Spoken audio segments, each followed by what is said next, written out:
All right, man, peace. So the second bout in the Showtime card, headlined by Mr. Adrian Broner, ended in a very devastating knockout by Mr. Jermall Charlo against Hugh Centeno.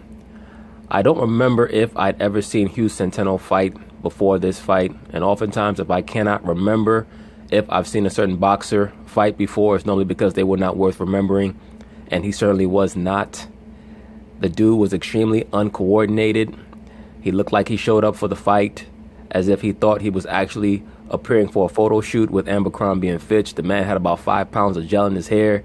He had a nice, neat little haircut, and none of that did him any good because the first round he was extremely awkward. He was trying to get inside on Jermall Charlo. He was unsuccessful. He seemed as if he thought he was going to confuse him with his very strange footwork. In the second round, he got caught in a position that he should not have been caught in. He was too far inside. He ended up getting hit with a grazing right hand that you see right here. And Charlo followed up with a headbutt and then a devastating left hook and then an overhand right to the back of the head. And that was all she wrote. He pretty much had Centeno on the ground looking like he was sunbathing. I said, what the hell is going on here? This dude is nighty-night. They could have put a pillow under his head. All right, he was out of there. As you can see, once again, this is the grazing right. And even the grazing right hand that Charlo hit him with hurt him, and you could tell right away. Charlo certainly was the much stronger, more powerful fighter. And the boxer that's going to beat Charlo is not going to be someone who allows him to come forward. They're going to have to make Charlo fight on the back foot.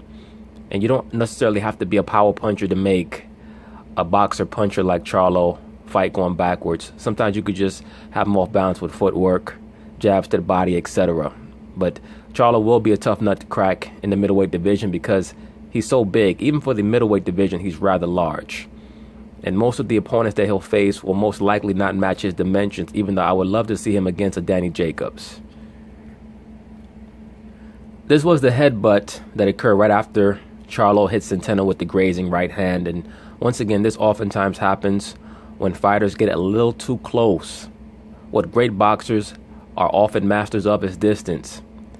If you're not aware of what your distance should be, it will oftentimes result in a headbutt. And this headbutt right here certainly seemed to disorient Centeno even more than he was initially disoriented by the overhand right. This was the left hook, a little short, close inside left hook, straight in Centeno's face. He never saw it coming, totally disoriented him, and looked like he got hit upside the head with a frying pan. Bow. He was nighty-night. These subsequent punches pretty much just made sure that when Centeno got knocked down, he wasn't going to get up. This left hook right here totally spun his head around. But he was already out from the previous right hand. He was just standing out. He was just standing out on his feet.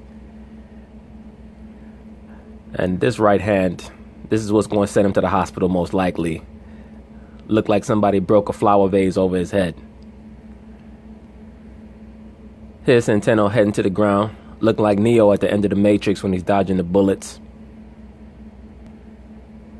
Now this is Centeno suntanning on the beach, trying to make sure that his tan is even. He was pretty much finished after that. And Charlo, he's definitely going to be, as I stated, a tough nut to crack. But he can be beat because sometimes he gets a little too over-aggressive. If you're Boo Boo Andrade, your team should be contacting Al Heyman right now, trying to get in the ring with Jermall Charlo, because I guarantee you that Triple G will not be fighting him next.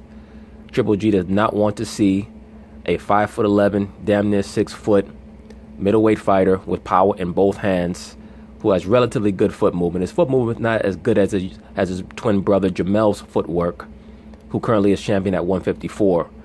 But his footwork is good enough to give Triple G problems, and then on top of that, he has devastating power. And he's going to be punching down against Triple G because he's 5'11".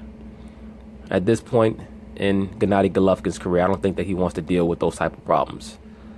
So to me, this would provide inroads for someone like a Boo Boo Andrade to possibly get a title shot at 160 against Jermall Charlo. And I think that he could outbox Jermall Charlo.